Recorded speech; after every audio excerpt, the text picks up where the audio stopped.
Assalamualaikum warahmatullahi wabarakatuh. Bismillahirrahmanirrahim. Alhamdulillahilladzi ja'ala Ramadana syahrul harama wa farada 'alal muslimina diyama wa ja'ala rayyana lis-shaimah. Wassalatu wassalamu ala man sanna lahum qiyamah. Sayyidina Muhammadin rasulil hidayah wa ala alihi wattabi'ina ila yaumil qiyamah. Sahabat Aren TV yang dimuliakan Allah Ta'ala, sudah mampukah kita bersabar dalam segala hal?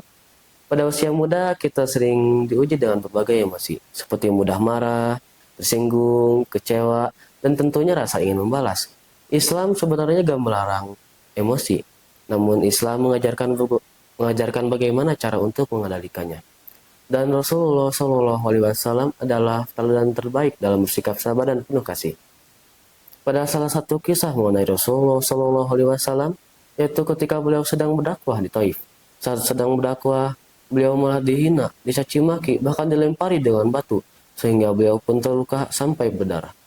Dalam kondisi yang sangat sedih dan kesakitan, beliau tidak membalasnya dengan kemarahan, namun sebaliknya, beliau berdoa kepada Allah Subhanahu wa Ta'ala, memohon ampunan dan pertolongan bagi penduduk Taif. Kemudian malaikat Jibril menghampiri Rasulullah SAW dan menawarkan untuk menghancurkan penduduk Taif menggunakan dua gunung. Namun Rasulullah SAW menolaknya dan tetap bersabar. Masya Allah, betapa sabarnya Rasulullah dalam menghadapi perlakuan yang sedemikian rupanya. Bahkan Allah Subhanahu wa Ta'ala memuji beliau di dalam Al-Quran surat Al-Qalam ayat 4. A'udzu billahi minasyaitonir rajim. Bismillahirrahmanirrahim. Wa innaka la'ala khuluqin azim. Sadaqallahul azim. Yang artinya, sungguh engkau Muhammad berada di atas akhlak yang agung. Quran surat Al-Qalam ayat 4. Sahabat Aren TV yang dimuliakan Allah Ta'ala, kesabaran adalah salah satu dari akhlak yang agung. Bahkan Allah Subhanahu wa Ta'ala menjanjikan surga bagi orang-orang yang sabar. Rasulullah SAW tidaklah hidup tanpa masalah. Beliau sering dihina, dicaci maki, bahkan disakiti secara fisik. Namun beliau tidak membalasnya dan tetap bersabar dalam menghadapinya. Kemudian Rasulullah SAW bersabda, "Innama sabru inda sodmatil ula," yang artinya kesabaran itu pada saat pertama kali mendapat musibah. Hadis riwayat Bukhari dan Muslim. Dari hadis tersebut berarti sabar itu bukan setelah emosi reda, tapi saat emosi sedang naik-naiknya. Sahabat RNTV yang dimuliakan Allah Ta'ala, banyak orang anak muda yang mengira bahwa sabar itu adalah tanda kelemahan, bahkan meremehkan orang-orang yang sabar. Padahal Rasulullah SAW mengangkat derajat orang-orang yang sabar dengan menyebut orang yang sabar sebagai orang yang kuat, yang sebenar-benarnya. Laisa sadidu bisabrati innama sadidul lazina yamliku nafsahu indal ghadab. Yang artinya, orang yang kuat bukanlah yang menang berkelahi, tapi yang mampu mengendalikan dirinya saat marah. Hadis riwayat Bukhari dan Muslim. Sahabat Aren TV yang dimuliakan Allah Ta'ala, dalam pergaulan mungkin kita sering merasa seperti dibully, diremehkan, dicaci maki, dan lain sebagainya.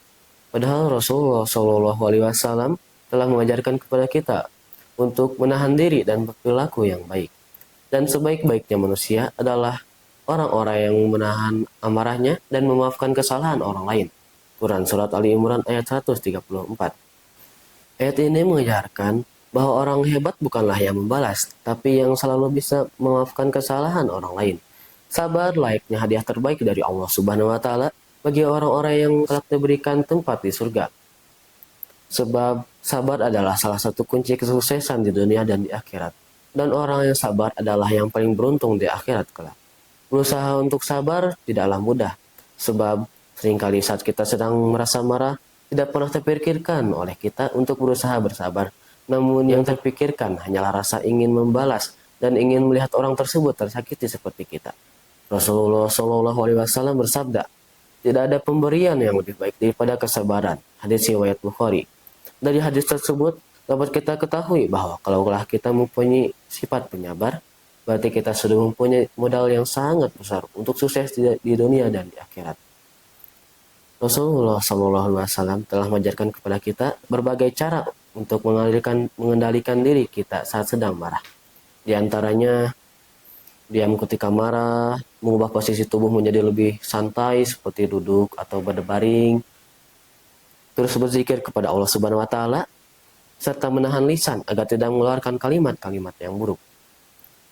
Sahabat RNTV yang dimuliakan Allah taala, sungguh beruntung orang-orang yang sabar sebab Allah Subhanahu wa taala akan senantiasa bersamanya dan akan membantunya di kala kesulitan.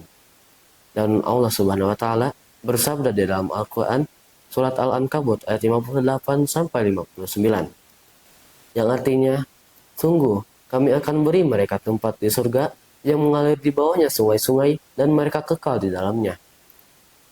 Alangkah nikmat balasan bagi orang-orang yang berbuat kebajikan, yaitu orang-orang yang sabar dan bertawakal kepada Tuhannya. Sahabat RNTV yang dimuliakan Allah Ta'ala, demikian yang bisa saya sampaikan selama mengisi petang Anda sekalian. Dan perlu diingat, keberkahan selalu dilimpahkan bagi orang-orang yang sabar. Mohon maaf apabila banyak kesalahan. Terima kasih dan selamat berbuka puasa. Usikum wa nafsi bitaqwallaha. Akhirul kalam. Wassalamualaikum warahmatullahi wabarakatuh.